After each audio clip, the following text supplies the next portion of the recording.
The competitive 40K network presents Art of War. Art of War. Strategy and tactics. Discussions with the best players on the planet. Now your host, Nick Nanavati. Hello, everyone. Welcome back to another episode of the Art of War podcast. I'm your host, Nick Nanavati, and we are joined today by one of my favorite people in the wonderful world of 40K, Thomas Byrd. How you doing, Thomas? Great. Thanks for having me, Nick. You're one of my favorite people as well, so always a pleasure to talk and happy to be on the show. This is great. That's so sweet. So for those of you who don't know the Birdman, I'm sorry for your loss, but basically, Thomas is the greatest human in 40K, and I don't mean just as a player. I mean, he's a painter, he's a hobbyist, he's a sportsman, he's an ambassador for the game, he's a community leader, he's a tournament organizer. What is he not? You know, he wears all of the hats, and he's just a great dude with a smile on his face for it. Throughout the years I've known Thomas, he has really developed as a player from like kind of winning some tournaments in the small scale and then going to go to the big leagues and get knocked around. And now he's really competing on the top teams. They're going to ATC. We're going to learn about his journey, getting better at competitive Warhammer, the people he's met, the communities he's helped along the way. And that's going to be part one. We're going to talk about his growth and then how his ATC team plans to bring down the art of war. I don't know how that's going to happen, but he's going to try. And he's going to try. Then in part two, because of course this is a two-part show, that's for subscribers. You can subscribe on AOW40K.com. In part two, we're going to talk about the actual preparation, the meta evolving around 10th edition in real time. We all have tournaments coming up on the horizon, and we're all in the same boat of what the hell is the meta. So Thomas and I are going to have a fairly candid conversation about what we think is good, what we think is bad, and I think it'll be super interesting because the team format is so different to a singles format in that you get such a wider spread of viable lists.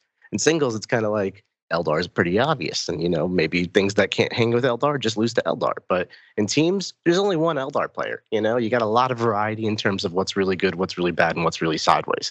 So I'm really excited to have that conversation. You can join us on AOW40K.com for part two of that. But for now, Thomas, let's get to know you, Mr. Byrd. Tell me about how you got into Warhammer. So it's such a funny story. I don't know if you ever read and I don't even read it now. It's just funny. So I read an arcade, or Penny Arcade, the comic, online comic, Penny Arcade. And this is just fresh out of college. You know, I'm a 21-year-old kid, you know, sitting here at my first desk job, and I'm just like bored with work, and I'm scouring the internet for something to pass the time. And I read this comic, and it mentions Warhammer. And when I was a younger kid, I had played a board game, and it had showed miniatures, 40K miniatures. And this is like way back, you know. And I'm like, I remember seeing those miniatures when I was a little kid saying, this looks really cool. And I remember reading the little pamphlet, like, what? You have to paint it? No, I don't want to paint it. This is terrible. And so that was, 20 years later, I see this, or whatever, 15 years later, I see this thing, Penny Arcade. I'm like, Warhammer, what's that? Neil at the War Store. That was the website that first popped up in the Google search. And he had a bunch of miniatures. I just bought the whole lot and just started collecting it. And I didn't know anybody who played Warhammer. I didn't know anything about it, but I knew I loved the miniatures. So I got a bunch of Ultramarines. I painted them. There was nobody around, so I painted up another army so I could have two armies so my friends could come over. And, I tried to play this complex game that I never played before.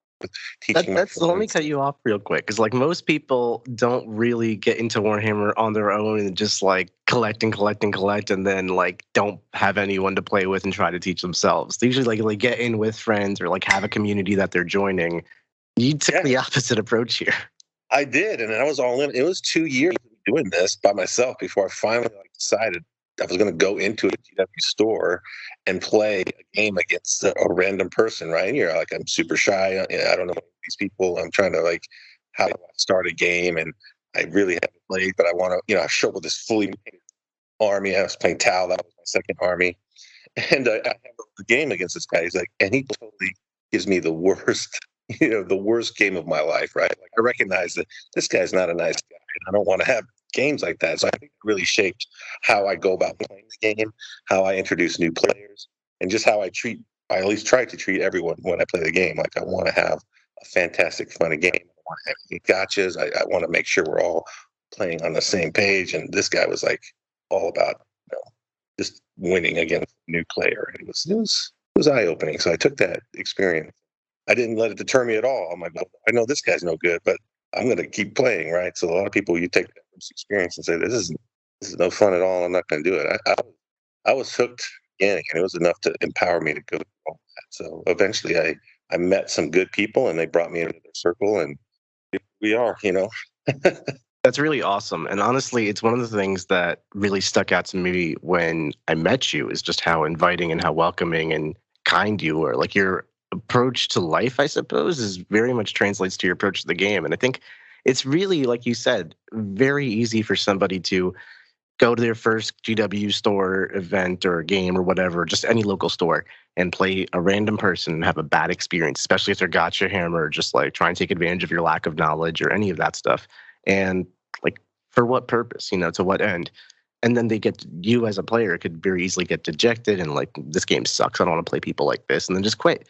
So the fact that you like literally didn't and decided I'm going to create a different type of game culture around me, that's amazing. What brought you to doing that?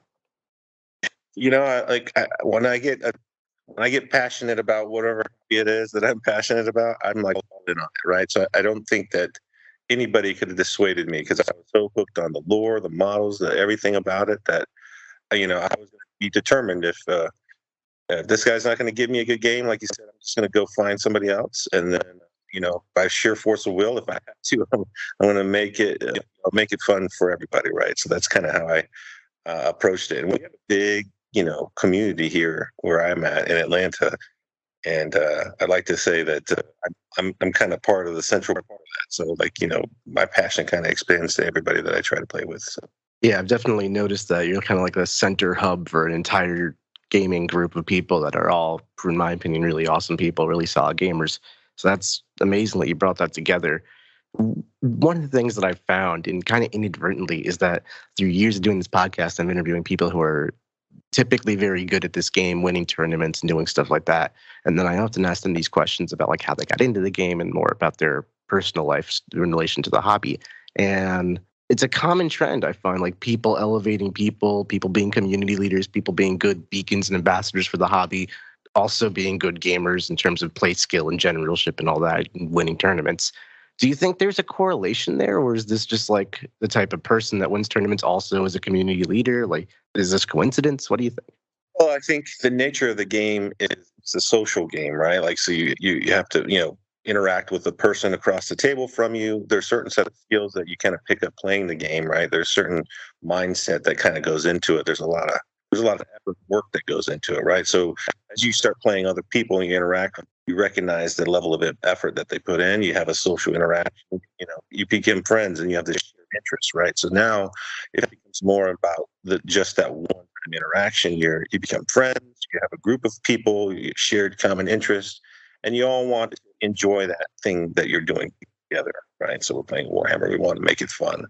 And, everyone's different. There's lots of different personalities, but like a lot of my friends come from all sorts of walks of life, right? We have, high-powered executives, bankers, lawyers, like mechanics, everywhere you can find like wholly different, interests, but we all kind of come together for Warhammer, right? And so, when it comes to like the people that do good, I just feel like, if you're spending that much time and you really are interacting with people, if you just jerk all the time, like no one's going to want to play with you, right? So like there's only so much you can do to get better and play lots of games if you're just not, managing that social piece, right? So they kind of all come together, and if you're wanting to play, you're just going to be out there and you're going to meet a lot of people. It just kind of comes hand in hand with that, I think, and at some point you have to make that decision. How much work, effort do you want to put in to like elevate your game if you're interested in like competing at those top levels? It does take a lot of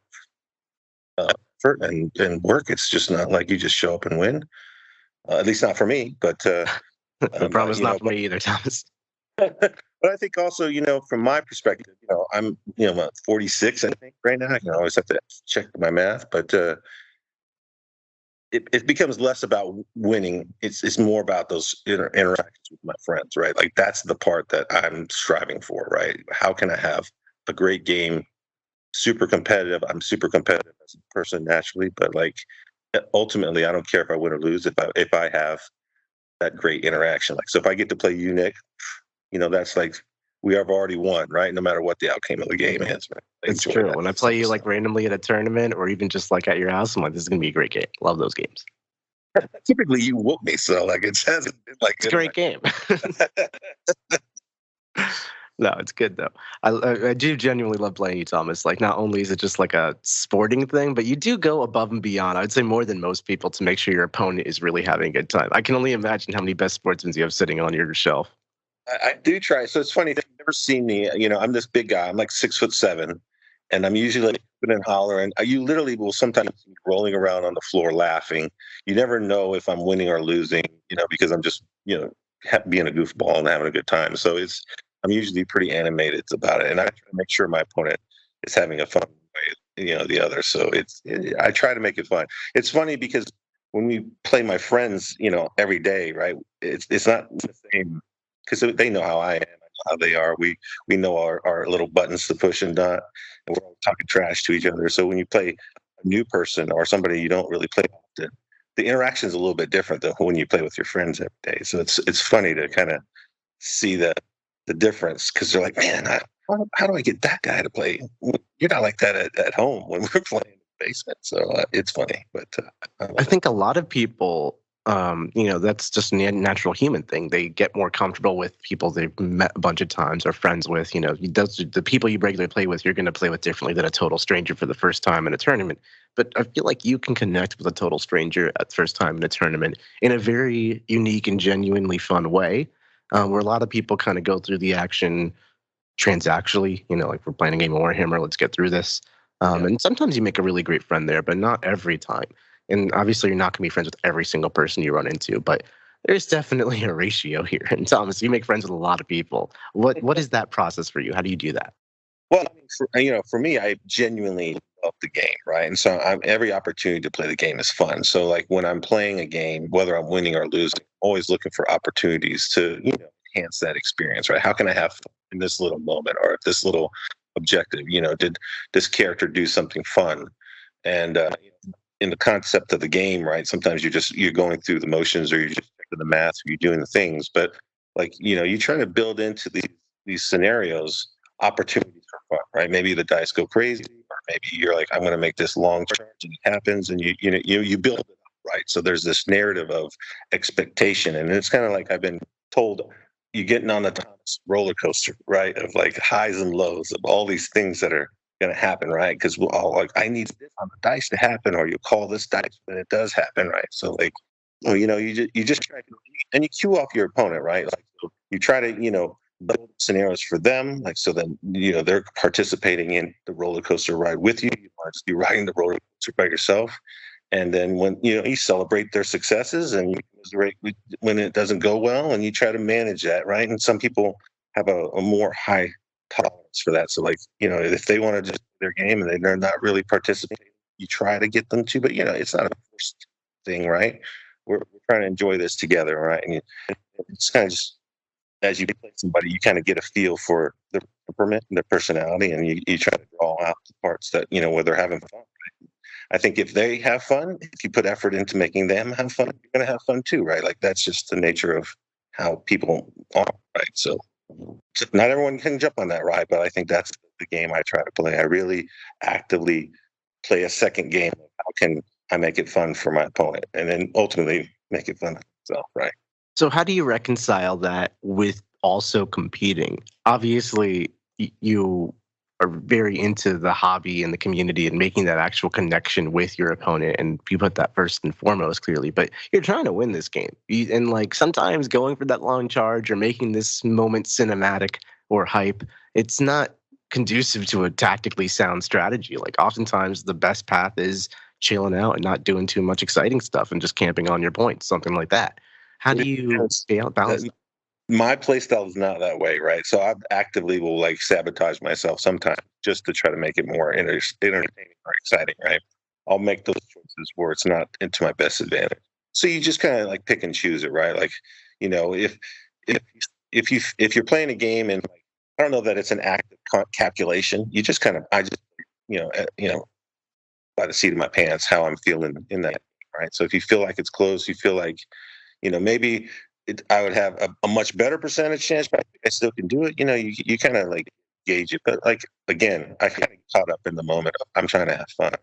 You're always looking at how to maximize in the game. Sometimes you just, it's hard. You have to balance it. But I think when you're I playing a assume it's game and you're contextual, right? yeah, Like, so if yeah, you're playing me in the semifinals of LVO, you're not necessarily going to do some silly stuff. But if you're playing like round 2 of an RTT versus like a buddy, like, why not?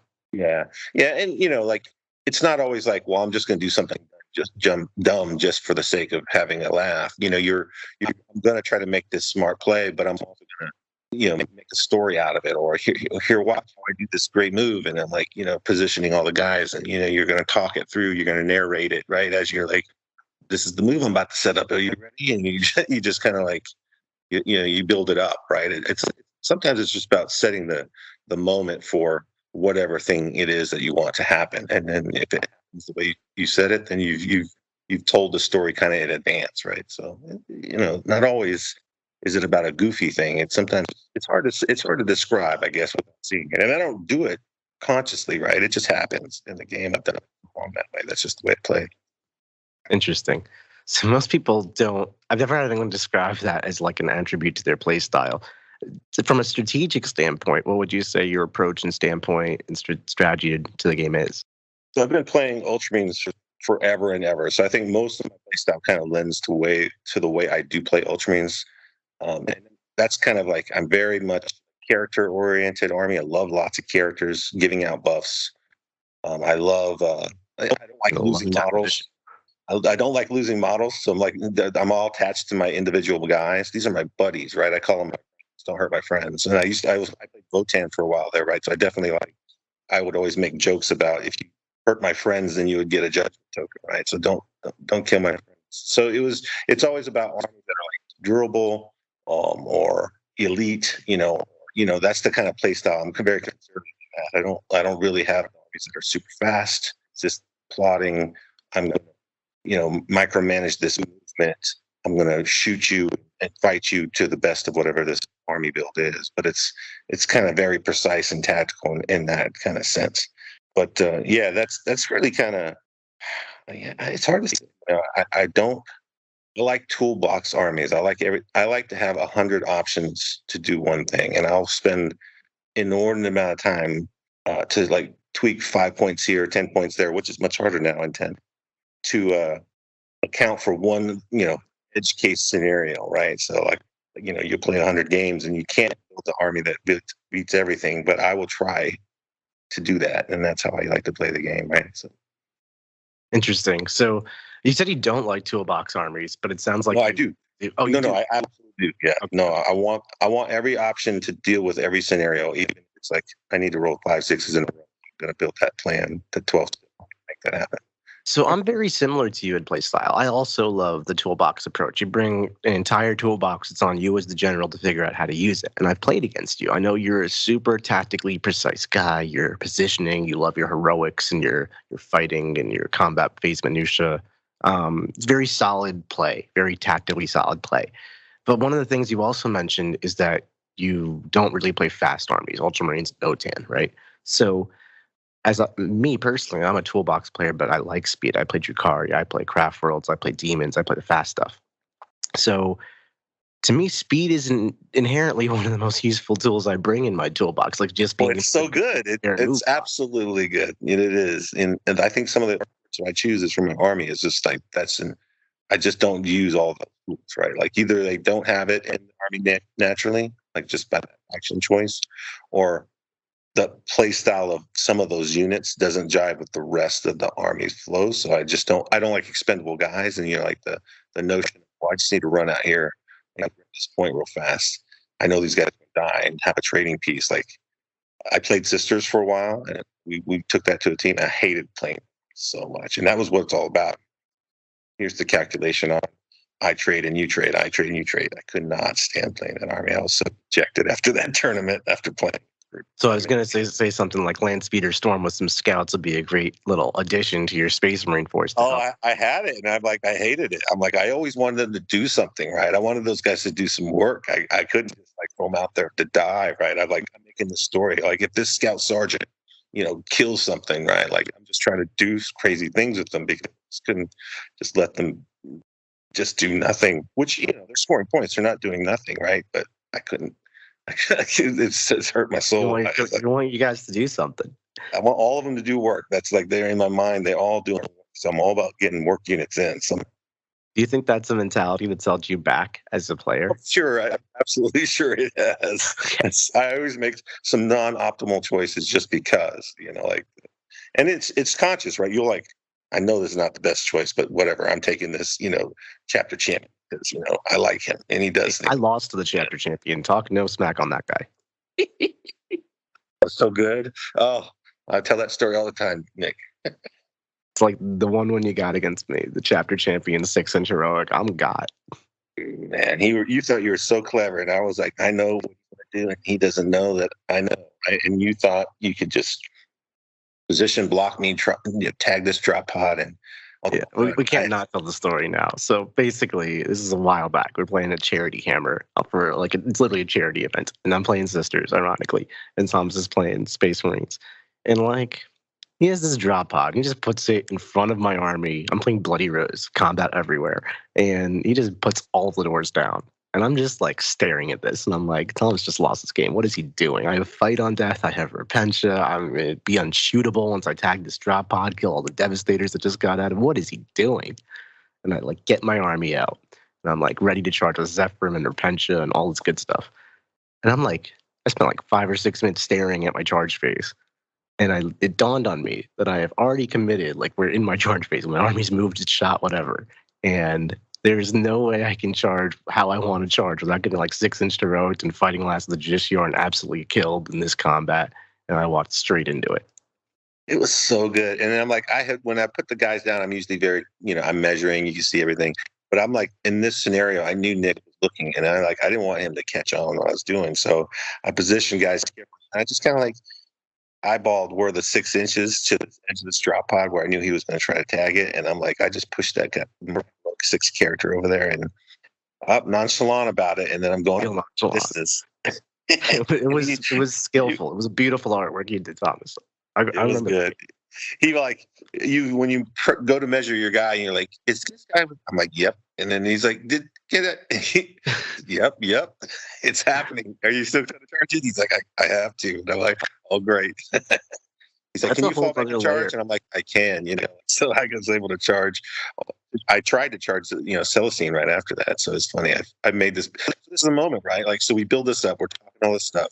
This dramatic tactical thing happens. And it wasn't I got you. It was you got caught off guard, and then this play happened, and I underestimated your defenses. I mean, honestly, just and then I'm to it, thinking these are Space Marines, whatever. Yeah, and then I'm all right, now this is what I'm going to do to you, and I'm going to fall back and charge, and I'm going to charge Celestine, and I'm going to move these guys, shoot, and all this thing is going to happen. And I fail the 6-inch charge, right? So the roller coaster has happened, right? So I've had this big moment with the heroic. I fall back and charge. Now the momentum's building. Then all of a sudden the bottom drops out, right? And I fail the charge, a 6-inch rollable charge into Celestine, and it was all supposed to happen to plan, So I ended up pulling out that game, but it was so much crazy thing that was back and forth, which is what I love, right? All the things that we were laughing and talking the whole time back and forth. Every dice roll became this critical thing, and Celestine would die so that I could charge you with the champion, kill yours twice, oh yeah, you love it. That was a very fun event. So I want to bring us back to kind of your play style and how you approach the game and what that means. So you're on this team for ATC Pro Tabletop. What's that about? Yeah, so Pro Tabletop, that's my company. Me and Brad and a couple other guys, we started this thing up way back when. I think all about it, right? We had that big tournament. It's been a while now, the Atlanta Open, where we had the $10,000 cash prize, right? We had the whole full broadcast. I was in the announcer's booth. We played the finals. Yeah, UNC's, right? That was before you guys started up Art of War. That's kind of the months before. We were planning to at that time. That was the impetus to kind of really, guys, we got you some sponsorships after that. And we all had the fantastic game. It was you couldn't write that script any better. Super competitive, super sportsmanship. It came down to it was a great game to watch and commentate.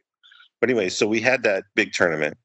And as again, we loved Warhammer, got to do the broadcasting, and as we kind of built this team up, when COVID happened, we weren't doing events, so we kind of just put the company kind of on hold. We started doing some kind of YouTube stuff, but the team kind of exists as our group of friends, and so we still got a lot of competitive guys out here, and so we just kind of go to our events as Pro Tabletop, right? And I think last year ATC we came in second to you guys, and so that's it has always driven us to like, well, Art of War dominating everything. We can't let jokers run around and win all the events. So our big plan this year, is just take you guys out. Of course, we have 10th edition. Everything's set. Throw those plans out the window. Yeah, we're all under this gun to try to learn this new edition. Nobody knows exactly what's going on and how we about it. But yeah, that's the plan, right? So we have this big team. We're very competitive, and we want to. Right? We're hungry. We've got a lot of guys that looking to dethrone the Art of War guys. So it's gonna be fun. And your team is pretty diverse this year. You've got people coming in from Europe. You want to walk us through who the team actually is? Yeah, so it's me and Brad Weir. He's one of the main guys behind Pro Tabletop. We have Joe McMillan. He's a local guy. He went, I think. So I wasn't able to make the team event in New York, but he went up on the Pro Tabletop team and they won the event in New York. We have Nassim. I'm going to butcher his last name. Fucine. Like he's a great player from Europe. Which is on our team last year. He was also from Europe. A great player. Arnzern. He's not able to make it this year, so we picked up Naz, and boy, that guy is a handful. He's a great player. He's young.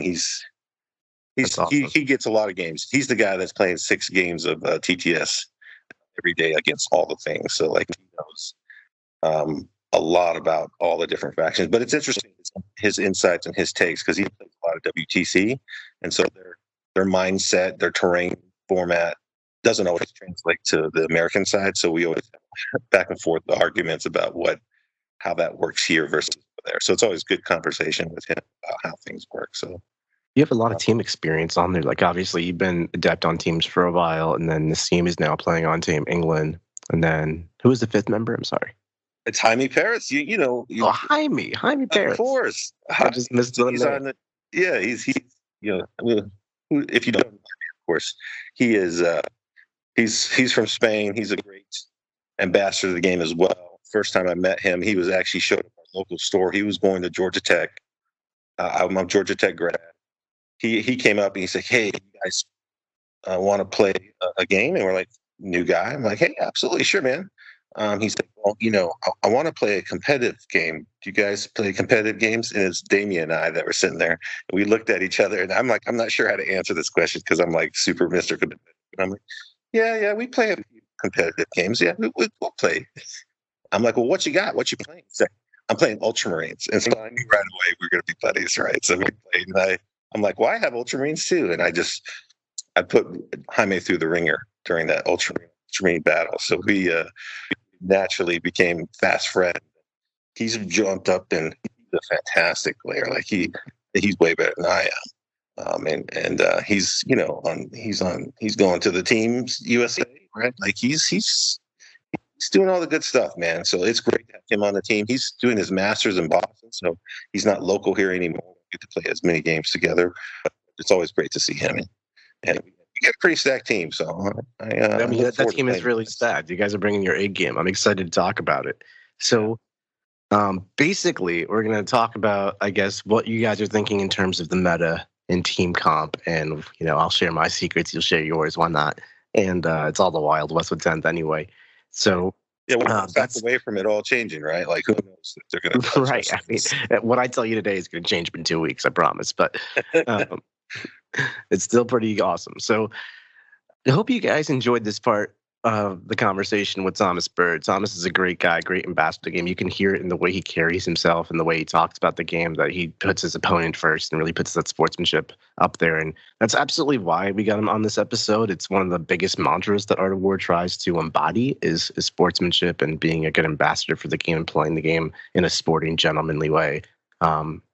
No gotchas, nothing like that. And Thomas is really just like perfectly exemplary of that. So, Thomas, thank you so much for coming on. Oh man, my pleasure, Nick. Always great to talk with you.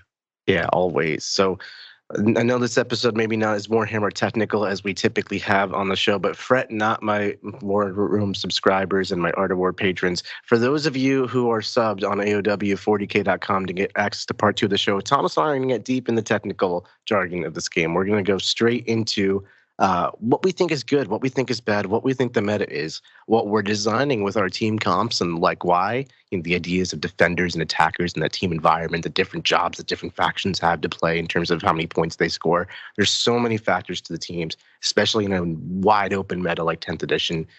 So I'm super excited for part 2 of this conversation. Even if you're not playing in teams or don't have interest in that aspect of it, you will certainly get a lot by just following the meta conversation, because it's going to be so inclusive of what all the different ideas are in the game. So definitely join us on part 2. It would mean the world to me. It means the world to us to keep producing this show for you. We are on episode 196. That's so many episodes. It would not be possible without all of your help. Thank you so much, everybody, and we will see you later. Like what you just listened to? Check out Art of War Down Under and Art of War Unbroken on the competitive 40K network. TheArtofWar40k.com.